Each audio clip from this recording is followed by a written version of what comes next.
नानी तेरी मोरनी को मोर ले गए, बाकी जो बचा था काले चोर ले गए। नानी तेरी मोरनी को मोर ले गए, बाकी जो बचा था काले चोर ले गए।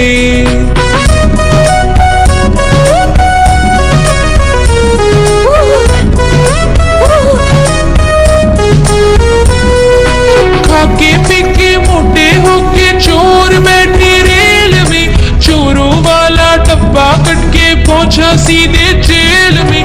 खाके पीके मोटे होके चोर बैठे रेल में, चोरों वाला डब्बा कट के पहुंचा सीधे जेल में। नानी तेरी मोरनी को मोर ले गए, बाकी जो बचा था काले चोर ले गए।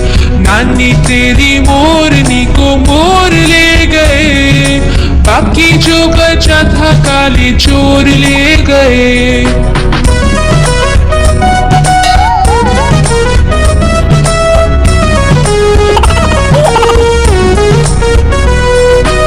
चोरों की खूब खबरें मोटे थानेदार ने, मोरों को भी खूब नचाया जंगल के सरकार ने।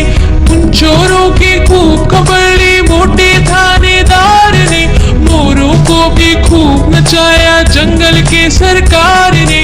नानी तेरी मोरनी को मोर ले गए, बाकी जो बचा था काले चोर ले गए। नानी तेरी मोरनी को मोर ले गए, बाकी जो बचा था काले चोर ले गए।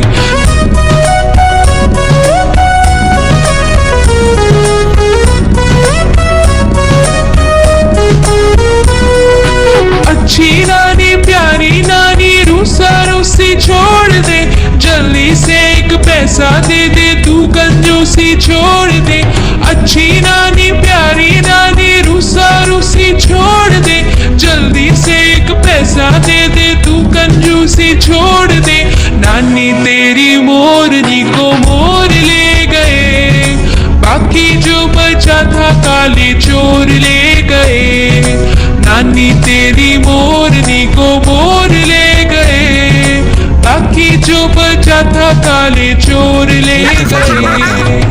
एक बहुत ही खूबसूरत गांव था। इस गांव में दो जुड़वा भाई रहते थे। इन दोनों की शक्ल एक दूसरे से मिलती थी। ये दोनों बहुत ज़्यादा मेहनती थे और इन दोनों में बहुत ज़्यादा इत्तेफाक था। ये दोनों भाई एक ही घर में रहते थे। इनके पास अपनी ज़मीनें थीं जिन पर ये खेती बाड़ी करते और तरह तरह की फसलें उगाते और फिर इन फसलों को बेचकर इनसे जो पैसे मिलते इससे खुशी खुशी गुजारा करते। फिर जब ये दोनों अपनी ज़मीनों में काम कर रहे थे तो इन्होंने देखा कि इस फसल के नीचे कोई चीज़ चमक रही थी। ये दोनों इस चमकती हुई चीज़ के पास गए। जब ये यहाँ पर पहुँचे तो इन्होंने देखा कि ये तो ख़जाना है, तो इसे देखकर ये दोनों बहुत ज़्यादा खुश हुए। इसके बाद ये इस ख़जाने को गांव के करीब एक जगह पर ले गए। फिर थोड़ी ही देर में इन दोनों के दिल में लालच आ गया।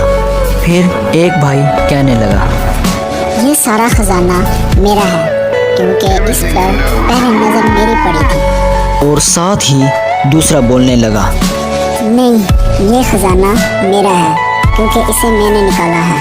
फिर पहला भाई कहने लगा, इसे निकालने में मैंने भी तो मदद की है। इस तरह ये ख़जाना तो फिर मेरा हुआ। इस ख़जाने के पीछे ये दोनों भाई लड़ने झगड़ने लगते हैं। थोड़ी ही देर में ये दोनों एक दूसरे को मार देते हैं और इस तरह ये ख़जाना वहीं का वहीं पड़ा रह जाता है। इस तरह ये दोनों भाई एक दूसरे को ख़जाने के पीछे मार बैठते हैं और इन दोनों भाइयों के हाथ कुछ भी नहीं लगता। इससे हमें ये सबक मिलता है कि हम लड़ाई से बचें और इत्तेफाक से रहें, और अगर हमारे पास कोई चीज़ है तो इसे मिल बांट कर इस्तेमाल करें। चीज़ें मिल बांट कर इस्तेमाल करने से अल्लाह ताला भी खुश होता है और आपस में इत्तेफाक बढ़ता है।